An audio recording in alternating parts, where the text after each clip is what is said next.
गर्मी आते ही ना ही कुछ बनाने का मन करता है और ना ही खाने में मजा आता है। बस लगता है कुछ ठंडा ठंडा मिल जाए तो मजा आ जाए। तो बस आप लोग के लिए ही मैं लेकर आई हूँ एक नहीं बल्कि 2 अलग फ्लेवर में मिल्क शेक की रेसिपी, जिसे पीकर आप रिफ्रेश हो जाएंगे। इसे बनाने के लिए आपको घंटों किचन में रहने की जरूरत नहीं है। 10 मिनट में ये मिल्क शेक बन जाता है और बाजार के शेक से कहीं ज्यादा टेस्टी, थिक, क्रीमी और रिच सा बनता है। तो चलिए इसकी रेसिपी को चुटकी में बनाते हैं। तो चलिए इसे बनाने के लिए लेते हैं पैन और इसमें हम डालते हैं दूध। तो यहाँ पे मैंने लिया है लगभग 1 लीटर दूध, क्योंकि आज हम 2 तरीके से मिल्क शेक बनाएंगे। और दूध को अब हम बिल्कुल अच्छे से बॉईल कर लेते हैं। आप यहाँ पे कच्चे दूध का भी इस्तेमाल कर सकते हैं या फिर पहले से उबला हुआ दूध है आप वो भी ले सकते हैं। तो जब तक हमारा दूध बॉईल हो रहा है तब तक चलिए हम बाकी तैयारियां भी कर लेंगे।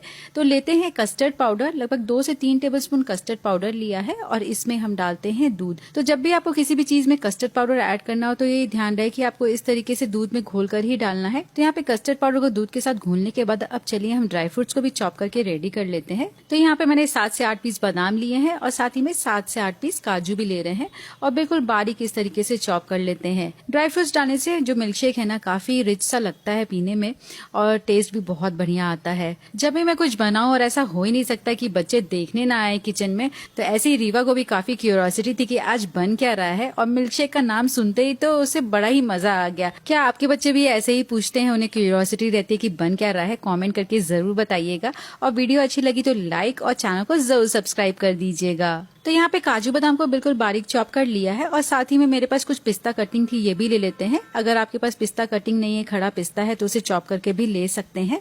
और इस तरीके से हमारे ड्राई फ्रूट्स रेडी हो गए हैं और ये देखिए जो दूध है ना बिल्कुल अच्छे से बॉयल हो गया है। बस इसी स्टेज पे हम डालते हैं घुला हुआ कस्टर्ड। तो जब भी आप कस्टर्ड का मिक्सचर डालें उससे पहले इसे अच्छे से चला लें, क्योंकि कस्टर्ड जो है ना नीचे बैठ जाता है। एक हाथ से आप कस्टर्ड का मिक्सचर डालते रहिए और एक हाथ से स्पैचुला से चलाते रहिए, नहीं तो गुठलियां पड़ जाती हैं। यहाँ पे मैंने फ्लेम को लो कर दिया था ताकि कस्टर्ड जो है अच्छे से मिक्स हो जाए। कस्टर्ड से अच्छी सी थिकनेस भी आ जाती है और साथ ही में टेस्ट भी बहुत अच्छा आता है। मार्केट में जो मिल्क शेक मिलते हैं ना वो ऐसे ही बनाए जाते हैं।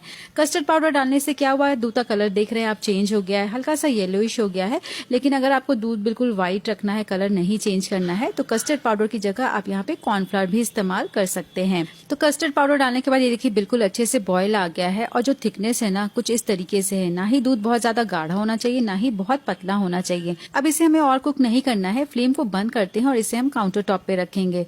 अब यहाँ पे हमें दूध को थोड़ा सा चलाते रहना है ताकि ऊपर की तरफ जो है मलाई नहीं जमने पाए। तो 2 से 3 मिनट तक हम इसे चला के हल्का सा ठंडा कर लेते हैं। तो यहाँ पे मैंने मिल्क शेक बनाने के लिए बेस बना के रेडी कर लिया है और इससे आप अनलिमिटेड फ्लेवर्स बना सकते हैं। लेकिन आज इसे हम 2 तरीके से बनाएंगे, इसलिए इसे 2 पार्ट में डिवाइड कर लेते हैं। तो आधा पोर्शन मैंने एक बोल में डाल दिया है और जो मिल्क शेक है हल्का ठंडा है, अभी पूरी तरीके से ठंडा नहीं हुआ है और अभी तक इसमें स्वीटनेस देने के लिए मैंने कुछ भी ऐड नहीं किया है। तो इसी स्टेज पे इसमें हम डालते हैं पीसी हुई चीनी। इसमें हम चॉप किए हुए ड्राई फ्रूट्स भी डाल देते हैं और सभी को बिल्कुल अच्छे से मिक्स कर लेंगे। तो यहाँ पे ये मैंने पहला फ्लेवर बना लिया है। दूसरा फ्लेवर बनाने के लिए लेते हैं बोल और इसमें हम डालते हैं बाकी बचा हुआ मिल्क शेक। और इस शेक को अब हमें रोज फ्लेवर बनाना है, तो इसमें हम डालते हैं रोज सिरप। रोज सिरप ऑलरेडी काफी मीठा होता है, इसलिए इसमें एडिशनल शुगर डालने की जरूरत नहीं है। सिर्फ रोज सिरप से ही अच्छी सी मिठास आ जाएगी। तो ये हमारे दोनों फ्लेवर के मिल्क शेक तो रेडी हो गए हैं। इसे हम पूरी तरीके से ठंडा होने के लिए आधे घंटे के लिए फ्रिज में रख देंगे। तो जब तक हमारा मिल्क शेक ठंडा हो रहा है तब तक चलिए बाकी तैयारियां भी कर लेते हैं। तो अभी हमें सबसे पहले बनाना है जेली। तो जेली बनाने के लिए यहाँ पे मैंने पैन में लिया है 500 ml पानी और पानी को जो है हम बिल्कुल अच्छे से बॉईल कर लेंगे।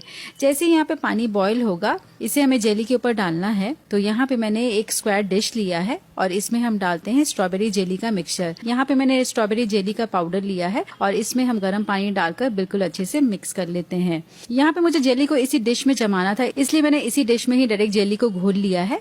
आप कोई भी बर्तन का यूज कर सकते हैं। अब इस जेली को बिल्कुल अच्छे से मिक्स करने के बाद कम से कम आधे घंटे के लिए इसे हम रूम टेम्परेचर पे ऐसे ही छोड़ देते हैं जब तक कि ये अच्छे से सेट ना हो जाए। अगर आप मुझसे पर्सनल कुकिंग एंड बेकिंग सीखना चाहते हैं तो मेरे बहुत सारे कोर्सेज हैं जो कि डिस्काउंटेड प्राइस में हैं। तो इसके लिए आप मेरे ऐप को डाउनलोड कर सकते हैं जिसका लिंक नीचे दिया गया है। तो बस 45 मिनट्स हुआ है और ये देखिए जो जेली है ना बिल्कुल अच्छे से सेट हो गई है। इसे हम कट कर लेते हैं।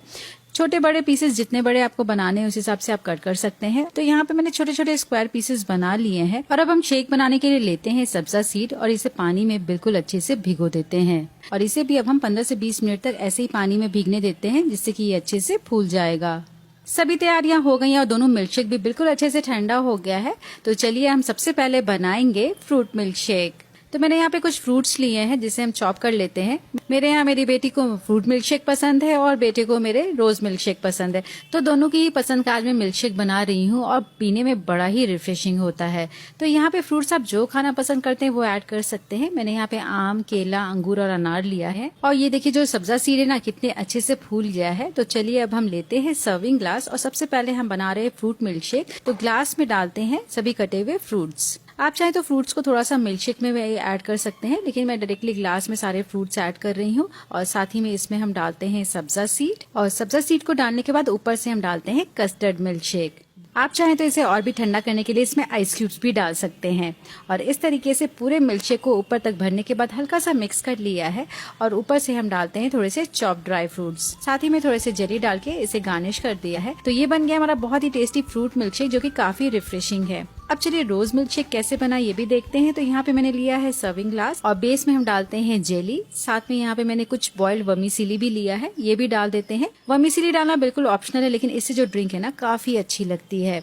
और फिर ऊपर से हम डालते हैं थोड़े से सब्जा सीड, फिर से थोड़ी सी जेली डाल देते हैं। जेली आप जितना खाना पसंद करते हैं उस हिसाब से ऐड कर सकते हैं। और लास्ट में इसमें हम डालते हैं रोज मिल्क शेक। मिल्क शेक डाल के एक बार बिल्कुल अच्छे से स्टर कर लेते हैं और देखने में कितनी रिफ्रेशिंग लग रही है ना ये वाली ड्रिंक भी। गार्निशिंग में मैं यूज कर रही हूँ थोड़े से वनीला आइसक्रीम, जिससे कि ये और भी टेस्टी लगेगा। और ऊपर से थोड़ी सी जेली और पिस्ता से इसे डेकोरेट कर देते हैं। तो घर में आपको कुछ भी रिफ्रेशिंग बनाना हो जो इजी भी हो, टेस्टी भी हो और सभी मन से पिए भी, तो ये वाले मिल्क शेक आप जरूर बनाइए। तो अगर आपको ये रेसिपी अच्छी लगी तो वीडियो को लाइक कीजिए, कमेंट में अच्छी बनी है जरूर लिखिए और ऐसी इजी और इंटरेस्टिंग रेसिपीज देखने के लिए मेरे पेज को जरूर फॉलो कीजिए।